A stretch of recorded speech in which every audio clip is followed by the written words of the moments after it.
concrete should not be dropped from height as it causes segregation or piled up in heaps.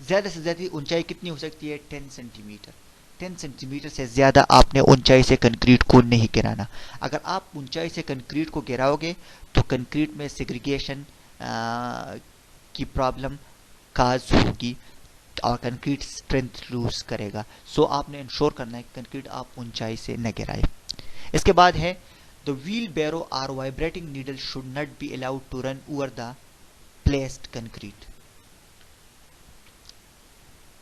اچھا آپ نے یہ الاف نہیں کرنا جو ویل بیرو ہوتی ہے یا وائبریٹنگ نیڈل ہوتی ہے تو کہ وہ کنکریٹ جدھر ہم نے پلیس کرنا ہے اس پہ نہ اس جگہ پہ آپ نے ان کو الاف نہیں کرنا ہے جدھر آپ نے کنکریٹ ڈالنی ہے. اب ایک اور سٹیپ ہے کنکریٹنگ میں، وہ ہے کمپیکشن آف کنکریٹ. کنکریٹ تو آپ نے ڈال دی بیم میں ہو یا چاہے کالم میں ہو سلیب میں ہو. اب اس کے بعد پلیسنگ تو ہو گئی، پلیسنگ کے بعد ایک اور سٹیپ ہے کمپیکشن. آپ نے کنکریٹ کو کمپیکٹ کرنا ہوگا تاکہ وہ زیادہ سے زیادہ اسٹرینتھ حاصل کرے اور پرمیبلٹی اس کی کم ہو، ان میں وائڈس کی مقدار کم رہے. تو ادھر ہے کہ reducing the air voids that is present in freshly mixed concrete at the time of placing and make the concrete dense. تو کمپیکشن کا یہی ہوتا ہے کہ ہم ان سے ایئر وائڈس کو ہٹائے. ایئر وائڈس جب ہٹائے تو جب ایئر وائڈس ہم ہٹائیں گے تو اس کی ڈینسٹی کیا ہوگی؟ بڑھے گی. تو کمپیکشن کا ہمارا یہی مقصد ہوتا ہے. اب ہم کمپیکشن دو طریقوں سے کرتے ہیں. ایک ہوتا ہے ٹیمپنگ راڈ سے جس طرح آپ لوگ سلم ٹیسٹ میں کیا کرتے تھے. دوسری جو ہے وائبریٹنگ وائبریٹر ہوتے ہیں، نیڈل وائبریٹر وغیرہ ہم یوز کرتے ہیں، وائبریٹنگ ٹیبل. اچھا کمپیکشن کے بعد ایک اور سے فنشنگ آف کنکریٹ. کنکریٹ تو آپ نے کمپیکٹ کیا، اب آپ نے اس کی جو سطح ہے اس کو بھی ہموار کرنا ہوگا. تو آپ اس کو ہم کیا کہتے ہیں؟ فنشنگ کہتے ہیں. تو اسے اس کیا ہے؟ Process of levelling smoothing compacting of freshly and recently placed concrete to provide desired appearance. جو شکل جو اپیرنس ہم چاہتے اس کو حاصل کرنے کے لیے ہم کیا کہتے ہیں؟ جو لیولنگ کرتے ہیں، جو اسموتھنگ کرتے ہیں، جو کمپیکشن کرتے ہیں، اس عمل کو ہم کیا کہتے ہیں؟ فنشنگ آف کنکریٹ کہتے ہیں. اب ہم یہ فنشنگ کس طرح کریں گے؟ جو ڈیزائرڈ اپیرنس ہے وہ ہم کس طرح اچیو کریں گے؟ لیولنگ کس طرح کریں گے؟ کمپیکشن کس طرح کریں گے؟ یہ ہم دو طریقوں سے کرتے ہیں. ایک ہے اسکریڈنگ، دوسرا جو طریقہ ہے ٹرالنگ. ان دو طریقوں سے ہم فنشنگ آف کنکریٹ کرتے ہیں جو ہم انشاءاللہ مزید ایکسپلین کریں گے. اب جب ہم نے یہ سب کچھ کیا، پلیسنگ ہو گئی، کمپیکشن ہو گئی، فنشنگ ہو گئی، سب کچھ ہو گیا، اس کے بعد جو سب سے لاسٹ اسٹیپ ہوتا ہے وہ ہے curing of concrete. Curing of concrete مطلب یہ ہے کہ کنکریٹ کی جو درجہ حرارت ہوتی ہے اس کو برقرار رکھنا اور کنکریٹ کو پانی دینا تاکہ اس میں جو عمل ہوتا ہے ہائیڈریشن اس کو اچھی طرح سے پانی مل جائے، کیونکہ ہائیڈریشن میں تو پانی استعمال ہوتا ہے. اگر آپ پانی نہیں ہو تو اس میں ہائیڈریشن نہیں ہوگی. جب ہائیڈریشن نہیں ہوگی تو کنکریٹ اسٹرینتھ نہیں پکڑے گا. تو اسٹرینتھ پکڑنے کے لیے، مضبوط بنانے کے لیے آپ نے کنکریٹ کو پانی دینا ہوگا. اگر آپ اس کو پانی دیں تو ان میں سکڑاؤ آئے گی، پر اس میں کریکس پڑیں گے، تو آپ نے اس لیے بھی ان کو پانی دینا ہوگا. جس طرح ادھر لکھا گیا تھا operation of maintaining temperature of freshly placed concrete. جو فریشلی پلیسڈ کنکریٹ ہو، تازہ کنکریٹ ہو، اس کی ٹمپریچر کو برقرار رکھنے کے لیے ہم جو عمل کرتے ہیں اس کو ہم کہتے ہیں کیورنگ آف کنکریٹ. کنکریٹ کی جس طرح ہم نے پہلے بھی ایکسپلین کیا، آبجیکٹیوز کیا ہے؟ ویدر ریزسٹنگ کوالٹی مینز تاکہ گرمی، سردی، بارش وغیرہ جو بھی ہو اس کو نقصان نہ پہنچائے اور یہ اس کے اگینسٹ ریزسٹنس اچھی طرح سے پرووائڈ کرے. اس طرح کا کنکریٹ بنانے کے لیے ہم کیورنگ کرتے ہیں. دوسری بات ڈیوریبلٹی، تاکہ یہ زیادہ دیر تک قائم رہے، یہ جلدی سے ٹوٹ نہ جائے، تو اس کے لیے بھی ہم کیورنگ کرتے ہیں اور کیورنگ کی وجہ سے ہم یہ دو آبجیکٹیوز اچیو کرتے ہیں.